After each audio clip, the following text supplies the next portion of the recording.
Bueno, gente, seguimos compartiendo el Glóbulo Magazine, la edición internacional de Galáctica Radio y Televisión Iberoamérica. Ya estamos en línea directamente con uno de nuestros invitados. Ya ustedes saben que lo habíamos anunciado, que iba a estar compartiendo con nosotros justamente uno de los grandes periodistas y escritores de Latinoamérica, como lo es el señor Daniel Santoro. ¿Cómo estás, Daniel? Un gusto saludarte.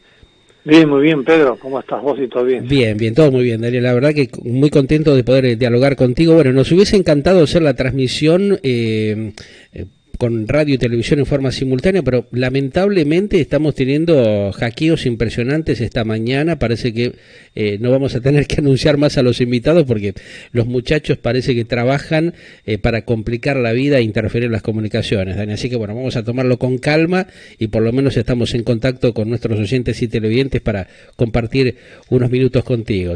Dani, felicitaciones por la nueva emisión de La Batalla Final de Cristina, tu nueva obra literaria, tu nuevo libro que acabas de presentar, y bueno, me encantaría que nos comentes un poco cuál es tu visión, cómo estás viendo lo que está pasando justamente en esta Argentina bastante descalabrada, ¿no? O sea, con un montón de dificultades políticas, sociales, de inseguridad, lo que está pasando con la justicia.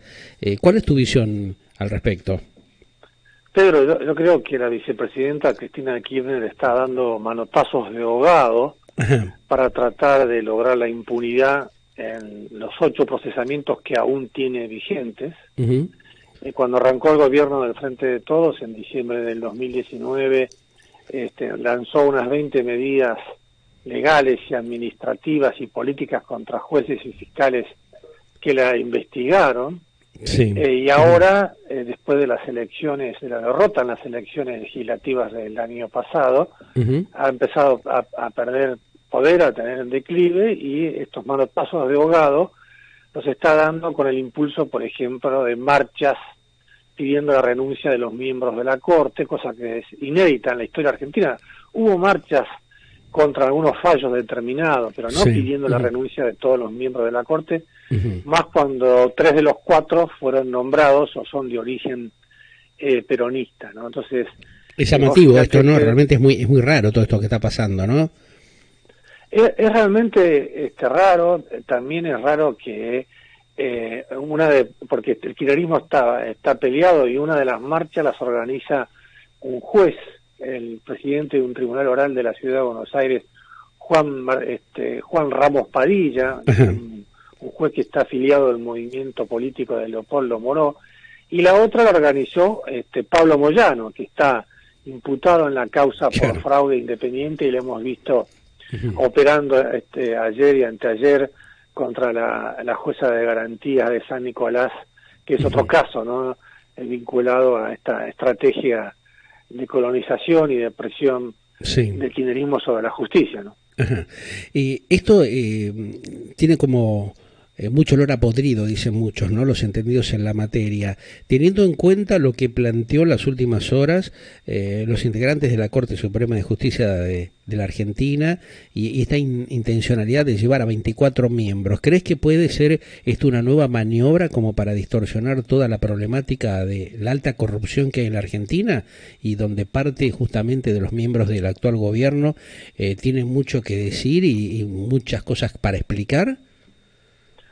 Sin lugar a dudas, que estos manotazos de ahogado de Cristina tienen que ver con que no pudo quebrar a la Corte Suprema de Justicia, que sigue siendo un bastión para que avancen las causas y sean los jueces los que determinen quién es inocente y quién es culpable. Entonces ella intenta, sabiendo que no tiene los votos en la Cámara de Diputados, intenta, por un lado, volver a controlar el Consejo de la Magistratura con un proyecto que ya se votó y que fue a diputados, y por otro, con este debate para ampliar los miembros de la Corte y hacer diluir el poder de Rosati, Lorenzetti, Maqueda, Rosenkrantz, que tienen en estos momentos, y que están jugando un papel fundamental en defensa de la justicia independiente en Argentina, ¿no? ¿Vos crees que esto se puede clarificar en corto tiempo, o vamos a seguir con este tipo de complicaciones y de atrocidades que padece la República Argentina cuando hay un poder político que no está a las alturas de las circunstancias y que genera cada día mayores focos de corruptibilidad y esta, digamos, cuestión de desfasaje en varias áreas, no solamente la parte política, sino económica, todo lo que está pasando y se está viendo en materia social y este descalabro que tiene la Argentina en estos últimos años.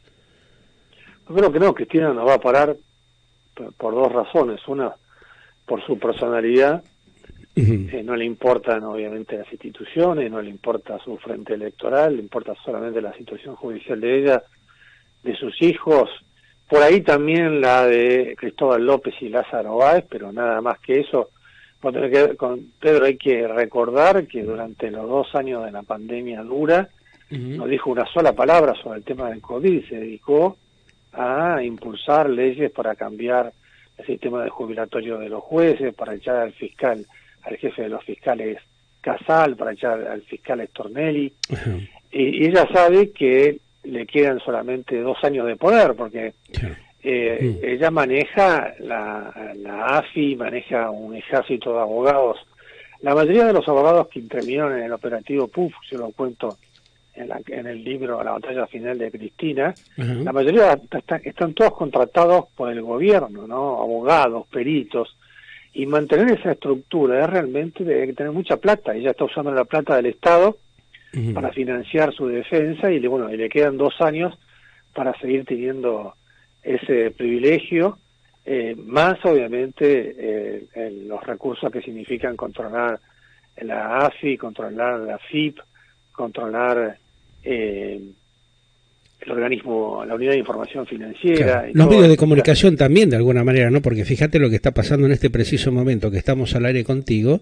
10 minutos antes nos hackearon toda la red, toda la conectividad de la plataforma de Galáctica Internacional en el área de Argentina. O sea, es llamativo cómo están realmente destinando y derivando tremenda cantidad de presupuestos para impedir que haya una libre comunicación, una independencia periodística y que la gente se entere de las cosas que pasan, ¿no? O sea, cómo se está fogoneando lamentablemente toda esta situación, ¿no? O sea, de paso aprovechamos para denunciar a nivel internacional lo que nos está pasando en este preciso momento, porque como anunciamos que íbamos a estar dialogando con vos y con otros invitados que por ahí tienen que ver con ciertas denuncias o presentación de hechos reales de corruptela en la Argentina, cómo se van de alguna manera armando para impedir que haya una libre comunicación. O sea, están atentando contra la libertad de prensa ya directamente en la República Argentina hace bastante tiempo, ¿no?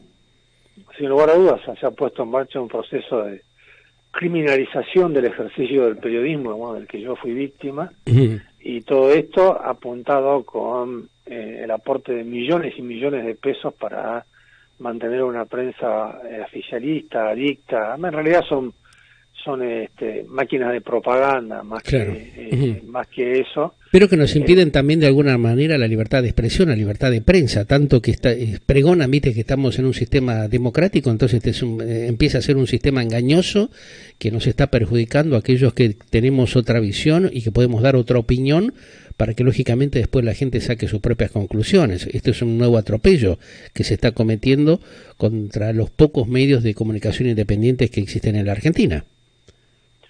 Sí, la criminalización de la prensa que ha puesto en marcha Cristina Kirchner y sus abogados también se manifiesta o se complementa con una máquina de asesinar prestigio de los periodistas, en donde te atacan Radio 10, Página 12, C5N, un ejército de trolls en las redes sociales. Sí, todo el grupo ha manejado para ellos, en realidad, porque hay un mensaje engañoso y se sabe que en el fondo los dueños verdaderos de estos medios de comunicación son todos los dirigentes políticos que están justamente muchos de ellos en el gobierno de turno o respaldados por empresarios que son testaferros a la vez de esta dirigencia política que se ha robado todo, ¿no? Sí, Cristóbal López con el grupo Indalo es el ejemplo más claro. Cristóbal López y Fabián de Sousa, Víctor Santamaría con el grupo Octubre, obviamente son medios que viven de la plata del Estado, que si le cortase ese chorro no cerrarían al día siguiente, y con periodistas pagados que cobran contratos camaleónicos como nunca se vio. como nunca se vio, y claro, que siguen cobrando. Fíjate, claro, varones, esta semana le pagaron una indemnización. Claro, 15 millones de pesos, cuando hay gente, nuestros hermanos jubilados, que no pueden comprar su medicación, que no llegan ni siquiera a una semana a poder comprar los comestibles, cuando tenemos una miseria casi del 65% de pobreza y la miseria que hay en los chicos en el conurbano bonaerense, ni hablar en el Gran Buenos Aires, ¿no? Esto es impactante lo que está aconteciendo en la Argentina. ¿Cómo lo ves? ¿Cuál es tu visión al respecto, Daniel? Porque vos sos un hombre que has venido investigando justamente muchos casos del poder político, y me imagino que en estos años cada vez, luego de haber editado gran cantidad de libros, te vas sorprendiendo y no podrás creer las cosas que se ven y que giran alrededor del poder político, con la presión judicial que hay y con esta inoperatividad e ineficiencia que se ve desde el Estado, que cada vez es más complicada para la sociedad, ¿no? Yo creo, bueno, que la batalla final de Cristina tiene un final abierto todavía. Bueno, obviamente un factor importante va a ser las elecciones presidenciales. Ajá. El otro es la batalla que está dando sobre el control del Consejo de la Magistratura. Claro, un tema peligroso también, ¿no? Es un tema muy peligroso ese también, ¿no? O sea, cómo se está fogoneando, como lo hace con el propio presidente. Ese es el organismo que propone, sanciona o destituye jueces. Uh-huh. Cristina hasta ahora tenía la mayoría, por eso pudo nombrar jueces como Alejo Ramos Padilla o su propio abogado personal, Roberto Boico, uh-huh, hoy es miembro de la Cámara de Apelaciones en lo criminal federal de la ciudad de Buenos Aires. Entonces, esa batalla que creo que va a ser clave para ver cómo terminan los proyectos de Cristina de colonización de la justicia y de su situación judicial en los próximos meses. Así que hay que estar atento a todo lo que pase ahí en el Consejo de la Magistratura. Claro, ¿vos crees que esto va a tener un final feliz luego de la reunión de las últimas horas de parte de los miembros del Consejo de la Magistratura y del Poder Judicial de la Argentina? ¿Puede haber una concientización más razonable de parte de la gran mayoría de los jueces de la Argentina? ¿Estarán a las alturas de las circunstancias de ver cómo recomponen la institucionalidad del Poder Judicial en el país que está tan cuestionado? Bueno, la cumbre de jueces de Rosario, la reunión cumbre, sí, fue por el tema del narcotráfico. También otro tema, viste, que es incontrolable, que es una vergüenza lo que pasa en una provincia como es Santa Fe, que no le están dando el respaldo ni están haciendo lo que tienen que hacer. Está totalmente liberado eso, ¿no?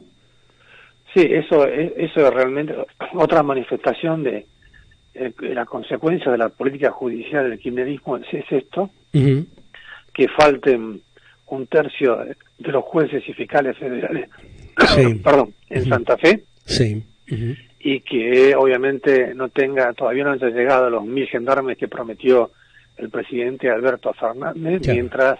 No hay ni 300, están hablando que no hay ni siquiera 300 gendarmes, y Fernández jamás ha ido a esa provincia. O sea, vos fíjate, cosa rara, ¿no? Un ministro que tendría que estar en el lugar de los hechos para respaldar justamente y controlar la seguridad y frenar un poco el narcotráfico tremendo que hay, no hace absolutamente nada, ¿no? O sea, estos mensajes engañosos que surgen desde el poder político, no queriendo involucrarse ni intervenir para resolver los problemas graves que hay en la provincia de Santa Fe hace añares.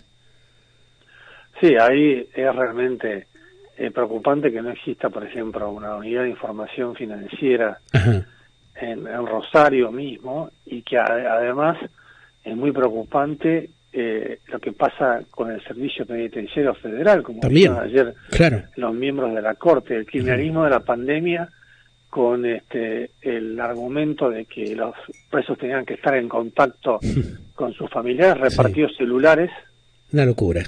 Claro. Y eso ha provocado, como dijo Rosati, que la calle la manejen desde la cárcel. Exactamente, eso es gravísimo. Por eso es llamativo que el presidente de la República Argentina no tome conciencia de la gravedad de estos hechos cuando hay cientos de miles de denuncias y de hechos delictivos que se vienen cometiendo hace tiempo, ¿no? Se fue a pasear un poco a ver vidrieras a Europa, parece, o a tomar sol a Europa cuando tiene el país estallado, ¿no?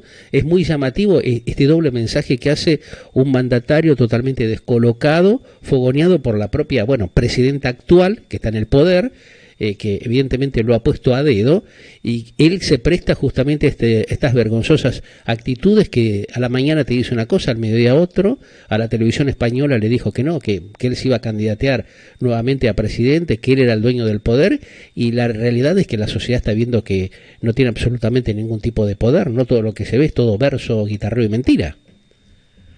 Sí, bueno, el presidente obviamente ha tomado distancia y ha utilizado su gira por Europa para criticar, responderle por primera vez en la historia a Cristina Kirchner, ¿no? Claro. Así que, bueno, veremos cómo sigue esta batalla interna, ¿no?, que tiene bastante que ver con el título de tu último libro, La batalla final de Cristina. Ahí vos contás parte de esta historia de decadencia que tiene la Argentina por esta inoperancia, por esta falta también de compromiso de la ciudadanía, de permitir que nos sigan avasallando los derechos institucionales, que sigan de alguna manera encerrando a la gente y llevándolo a un camino que no se sabe cómo puede terminar. Sí, es realmente así.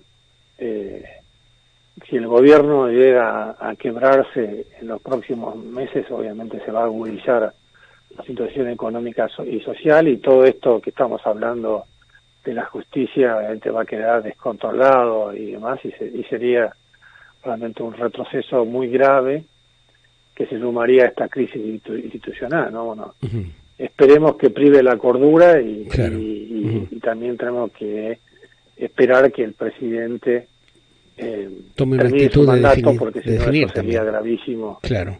Una sucesión en manos de Cristina Kirchner o de Sergio Massa, no sé.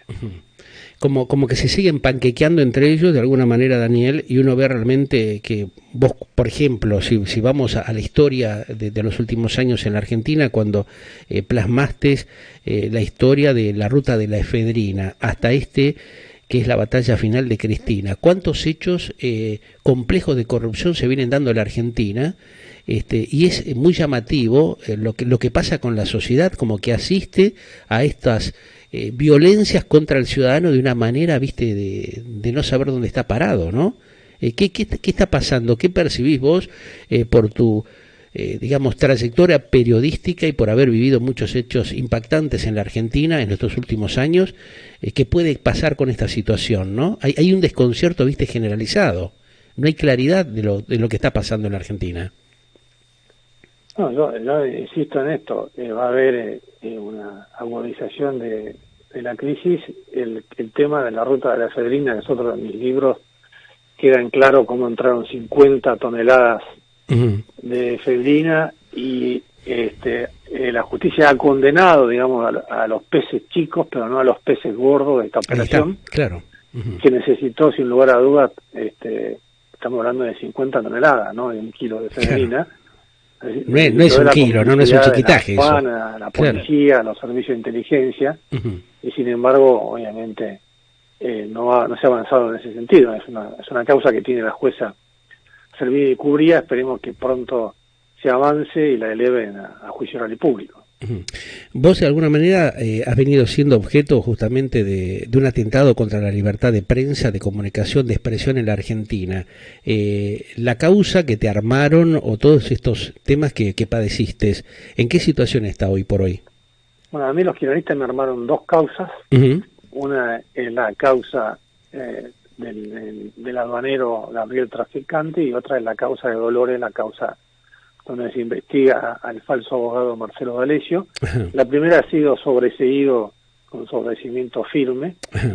La segunda, la Cámara Federal de Mar del Plata anuló los procesamientos que me había dictado el juez Alejo Ramos Padilla y dijo que yo hice un ejercicio neutral del periodismo. Sin embargo, la unidad de información financiera que maneja Cristina Kirchner está apelando a esa resolución, así que todavía no está terminado, pero bueno, yo creo que ya está encaminado el tema, y que voy a terminar, porque no hay ninguna prueba de nada,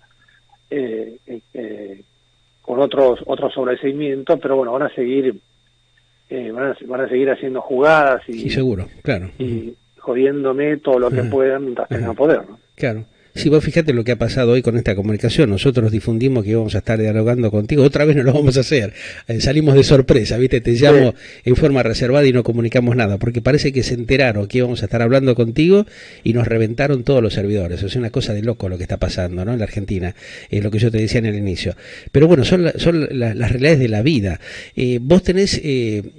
¿Te sentís de alguna manera respaldado por los periodistas, los comunicadores sociales libres, que son pocos en estos tiempos en la Argentina, aquellos que no están, operando o que no son mercenarios de la comunicación, como que están acompañándote en este proceso como para sentirte respaldado profesionalmente? Mira, yo recibí el apoyo de 400 periodistas en dos solicitadas. Sí. Recibí el apoyo de ADEPAR, el apoyo de FOPEA, de la Academia Nacional de Periodismo, el apoyo del Comité de Protección de los Periodistas de Nueva York, el apoyo del Consorcio Internacional de Periodistas, el apoyo de Conectas, el apoyo de IPIS del Perú, Conectas de Venezuela. Obviamente eso ha sido fundamental para que yo me siga manteniendo en pie, porque le he pasado realmente situaciones muy duras donde casi estuvieron por meterme preso. Pero bueno, del otro lado de la grieta había periodistas que festejaban y querían que yo vaya preso, ¿no? Horacio Verbitsky publicó en la primera nota que armó el operativo PUF contra la causa de los cuadernos de la COEMES, una nota con 33 errores, entre ellos había dicho que D'Alessio era el jefe regional de la DEA y que Stornell había pedido un soborno a un supuesto productor agropecuario jubilado, así que sí, sin lugar a dudas, todo el periodismo profesional me ha apoyado, pero no los militantes. Claro. El tema es eso, ¿no? La atrocidad que se comete justamente por haber permitido que gran parte de la dirigencia política y los empresarios afines a los poderosos de turno en los gobiernos se hayan metido en los medios de comunicación para operar de una forma amarillista, mercenaria, decadente, la comunicación en la Argentina. ¿Cómo esto le ha ido taladrando el cerebro a la gente, no? Sin lugar a dudas que hay una construcción de un relato para que haya sectores de la población que crean que las causas por corrupción contra Cristina son un invento, que todo fue pergeñado por un complot internacional manejado por Estados Unidos, que eso está resumido en la falsa teoría del lawfare, la guerra judicial que utiliza Cristina Kirchner. Y eso obviamente ha aprendido en sectores de la población, con estos periodistas mercenarios que se dedican directamente a condenar sin ninguna prueba, y ni siquiera llamar para escucharme, cosa que es una obligación de cualquier periodista llamar a la persona a la cual están investigando, a la cual la van a publicar, pero bueno, todo eso permite mantener este relato donde no solamente hay un sector de la población que cree que las causas judiciales son inventadas, sino que cree que en las presidencias de Cristina Kirchner no hubo inflación, no hubo pobreza y fue la década ganada, cuando los índices económicos, macroeconómicos y sociales demuestran todo lo contrario. Claro. Mira, te comento algo, ahí recompusieron la conectividad, ahí nos habilitaron, fíjate, ¿no? Se ve que están escuchando los muchachos, le mandamos un gran saludo a la gente de la Secretaría de Medios de Comunicación de la Nación, a todos los operadores mercenarios que hay en la Argentina en estos tiempos, que no, bueno, mira, tenemos que agradecerle que ahora volvieron a habilitar la conectividad, pero es una vergüenza lo que pasa, ¿no? Por más que cercenen la libertad de expresión, estamos transmitiendo a través de otros canales satelitales y de la nube de internet, o sea que la gente está conociendo realmente lo que pasa y lo que hacen, ¿no? En la Argentina, estos muchachos que se consideran que son dueños del país y que realmente están generando un daño tremendo a la sociedad, ¿no? Están atentando directamente contra la República, contra la institución que es la democracia de la República Argentina, que tanto ha costado conseguir, ¿no, Daniel? Sin lugar a dudas, yo creo que hay que defender la República, obviamente. El kirchnerismo se ha apropiado de la bandera de los derechos humanos, quiere negar los juicios a los excomandantes, negar el nunca más, pese a que el peronismo no participó en la redacción del informe nunca más, de la CONAREP, que no apoyó el juicio, y ahora tiene eso. Y ahí hay una cosa, aparte de ese relato, está sumado una reivindicación del uso de la violencia por parte de montoneros, cosa que realmente es muy preocupante porque el pacto democrático del 83 significaba, muchachos, basta de violencia de cualquier lado, el poder se gana a través de las elecciones, sí. Y esta gente está alentando en estos jóvenes esa idea de que se puede volver a hacer la misma trastada, ¿no? Que aconteció. Que ya claro, lo hemos padecido, que lo hemos padecido. A través del uso de la violencia. Y eso también es un tema preocupante porque en vez de apoyar la República, de hablar de la libertad de expresión o cosas así, reivindican la figura del Che Guevara como si fuera una cosa romántica, y dándose cuenta que hay que repudiar todo uso de la violencia. Exactamente. Porque si entramos en ese camino, obviamente ya sabemos lo que después pasa, y sería una cosa gravísima, ¿no? Ahora, cuando vos fijate, uno teniendo en cuenta esto que planteás, que es muy interesante, lo que pasó en el momento que el propio general Perón los echó justamente de la Plaza de Mayo, como que no se ha aprendido la lección, ¿no? Y que se vuelve a insistir en fórmulas fracasadas que le han hecho un daño tremendo a la República, ¿no? De alguna manera, esta decadencia que vive la Argentina hoy es producto justamente de la falta de raciocinio y de respeto hacia la institución democrática, ¿o me equivoco, Daniel?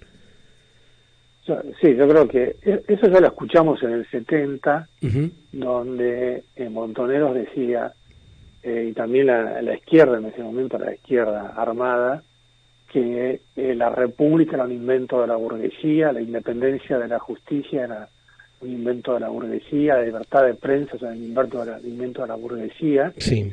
Y así, después terminamos, ¿no? Claro. Provocaron una réplica de la represión ilegal y militar, y después de lo que pasó con la dictadura, todos aprendimos que no son conceptos vacíos, que son conceptos que tienen realmente mucha vigencia.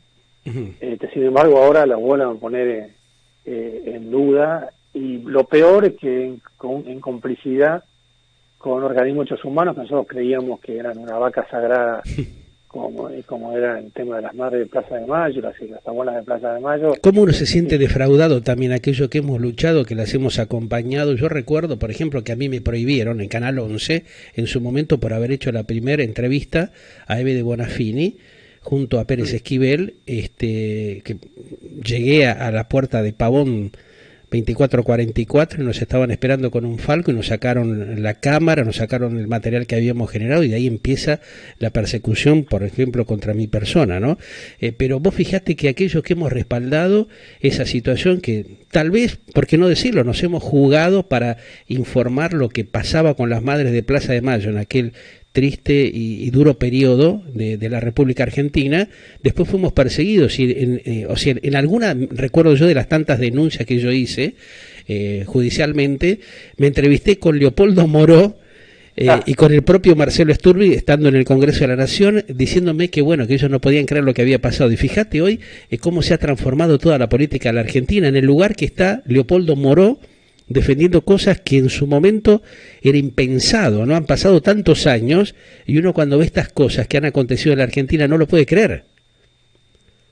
Sí, obviamente los personajes públicos hay que juzgarlos por en qué terminan, ¿no? Claro. Tenían ese pasado que vos estás señalando, y ahora Moró terminó siendo un operador judicial ultraverticalista que aplica métodos stalinistas para perseguir periodistas, jueces, fiscales, lo que ha hecho con la jueza Maistegui de San Nicolás para proteger a Moyano esta semana, también habla de que está terminando en eso, ¿no? Que terminando siendo una marioneta de Cristina Kirchner, y obviamente deshonrando todo el legado de Raúl Alfonsín. Claro. ¿Qué diría justamente, ¿no?, el gallego Alfonsín, con el carácter que él tenía? Vos lo has conocido, como muchos de nosotros. ¿Qué pensaría Raúl Alfonsín ver estos dirigentes en la posición que están hoy por hoy, ¿no? Sería una cosa realmente digna de poder verla, ¿no? O sea, ¿qué les diría? A veces me pongo a pensar yo, ¿no? Bueno, obviamente yo pienso que estaría totalmente decepcionado que Moró haya quebrado un pedazo del radicalismo y lo haya llevado para ponerse bajo la pollera, el liderazgo de una líder neopopulista que maneja en forma autoritaria su propio bloque, ¿no? Hace 2 semanas quebró el bloque de senadores del Frente de Todos solamente para tener otra banca en el Consejo de la Magistratura, y ni siquiera le avisó a los senadores, cosa que habla de tema de los liderazgos mesiánicos. Claro, ahí está. Donde pues yo a veces que no entiendo, senadores que tienen su propio peso político, sí, que son abogados, que cómo ser que son digamos permisivos con estas cosas, ¿no? Cómo se ha perdido la cordura en hombres y en dirigentes que su pueblo, sus provincias confían en ellos, y cómo van defraudando a la sociedad, ¿no? Sí, obviamente cada uno tiene derecho a militar sí, donde quiera, pero claro, a un líder vos tenés que decirle, esto no se puede, vos no podés mandarle claro, una carta para pedir una causa a la única jueza en la Argentina, la jueza María Maistegui, que tiene presos a 2 dirigentes de camioneros por extorsionar a un empresario del transporte. Claro. No podés hacer eso, tenés que decir que no, esto no lo hago. Después, si querés, sí, la botazo, pero... Y son realmente, el informe, como está manejando Moró la Comisión Bicameral de Inteligencia, es realmente penoso. Ha atacado periodistas, jueces, fiscales, están hablando, han utilizado la palabra planificación del supuesto espionaje ilegal, plan sistemático, perdón. Claro. Han tomado de los juicios por la represión ilegal esa palabra, entonces ahora dicen que hubo un plan sistemático del macrismo en contra de Cristina y todo lo demás. Un absurdo que se cae, obviamente, contrastando, ¿no?, con la realidad, con los hechos y demás, pero bueno, siguen teniendo el poder. Hay que aguantar en lo que queda de acá hasta las elecciones presidenciales y seguir defendiendo la verdad, que es nuestro trabajo, ¿no? Seguro. ¿Cómo ves el papel de la oposición, Daniel? O sea, la visión de Santoro en este aspecto, ¿cuál es objetivamente la actitud que tiene la oposición, donde también vemos que hay un deterioro justamente en lo que son los acuerdos y la realidad de lo que vive el país, ¿no? O sea, eso también es otro tema llamativo, la competitividad interna, el socavarse entre ellos mismos, ya lo estamos viendo dentro del actual gobierno, un tema vergonzoso. Hoy a la mañana, por ejemplo, temprano, a las 6 de la mañana, algunos embajadores y algunos organismos internacionales me llamaban y me decían, pero ¿ustedes escucharon, vieron lo que está haciendo su presidente de la nación? ¿Cómo es que hay esta actitud interna dentro de la Argentina que la propia vicepresidenta y sus laderos a través, de la Cámpora, del Instituto Patria, no toman conciencia de lo que están provocando con este tipo de actitudes, ¿no? Y la oposición que está ahí, como viste, todos están viendo lo que hace Milei, que tampoco no tiene nada definido, situaciones que se van aprovechando con una especulación que es muy decadente, ¿no? O sea, primero, la Argentina, después del menemismo, no tiene partidos políticos. Antes teníamos un sistema bipartidista que, entre el radicalismo y el peronismo, que aseguraba una un manejo previsible de lo que podía pasar.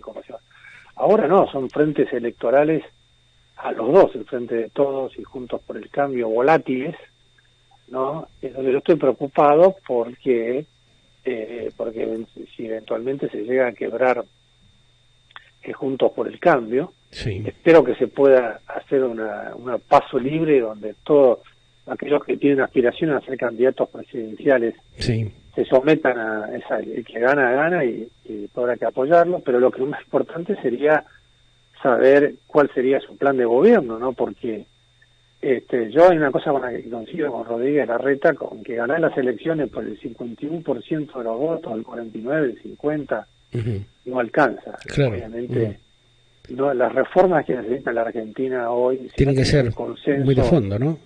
¿Perdón?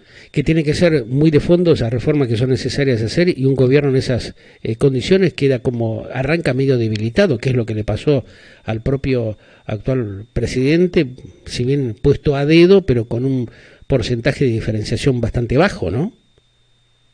Para tener una idea de lo que estamos hablando, la Argentina tiene 45 millones de habitantes y donde solamente 6 millones trabajan en medios privados, en actividad privada. Y claro, Es decir, no es cierra. insostenible, es insostenible una situación así. Es insostenible Claro. esto, a menos que obviamente querramos convivir con una inflación constante del 60, Caótica permanentemente, como la que vemos. Esto se vio ayer reflejado, Daniel, de alguna manera con esta marcha federal. ¿Vos te diste cuenta de lo que está pasando? Me imagino también que habrás quedado impactado cuando uno ve esta gran cantidad, esta impresionante cantidad de gente que viene también del interior haciendo reclamos que el país y el gobierno sabe que son insostenibles, que no lo puede cumplir. El tema es que los planes sociales, que eran una solución provisoria para la crisis del 2001, ya están petrificados dentro de la estructura societaria del Estado argentino. Lo dijo el presidente de Chile, Boric, que no quería repetir esa experiencia. Entonces tenemos ahora un Estado dentro del Estado, tenemos una central de trabajadores que no trabajan. Claro. Yo no estoy diciendo de negarle el subsidio, lógico, sí, la ayuda, pero generar, digamos, salidas y alternativas de productividad, generar empresas, armar cooperativas en serio, no toda esta payasada que hacen para armar curros y mantener sus quintitas, ¿no? Es un despropósito lo que genera un gobierno con sus funcionarios que son inoperantes en esa materia. Desgraciadamente la cámpora, el movimiento Evita y los partidos trotskistas tienen ahora su propio clientelismo. Es decir, ya hace desde el año 2001 que manejan planes sociales. Claro. Y yo pregunto, ¿a cuánta gente sacaron de la pobreza? A ninguna, al contrario. No sacaron a nadie. Claro, y está el tema. Un mecanismo de clientelismo político financiado como el Estado, entonces que es muy difícil de salir. La Argentina tiene menos empresas privadas que Chile. Claro. Chile es un tercio de la población de lo que tiene la Argentina. ¿Cómo se entiende eso, no? Esta nada más intermedio, si no me olvido. Sí.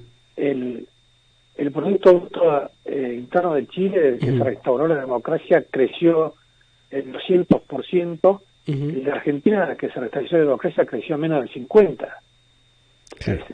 Si tenemos más población, tenemos que hacer crecer la torta de la economía, ¿no? Pero bueno, es muy difícil lograr eso. Sí, sería algo lógico que no acontece. Ahora vos fíjate que el mandatario de Chile, prácticamente con muy poca experiencia dentro del organismo del Estado, tiene mejor claridad que un hombre como Alberto Fernández, que ya tiene una trayectoria de décadas de estar transitando en diversos gobiernos, ¿no? Qué paradoja que es esto, ¿no? La socialdemocracia europea ha demostrado que el déficit del Estado es una responsabilidad de todos los partidos políticos, bajar el déficit del Estado, y el manejo presupuestario también, ¿no? Acá el gobierno, ahora para que tengas una idea, el nuevo proyecto de Cristina Kirchner es otorgarle una jubilación a 500.000 personas que nunca aportaron en su vida. ¿De dónde Yo estoy de acuerdo en que le den un subsidio financiado por el Tesoro Nacional, pero no que la caja de nosotros, cada vez haya más gente, se la corta la misma y cada vez hay más gente.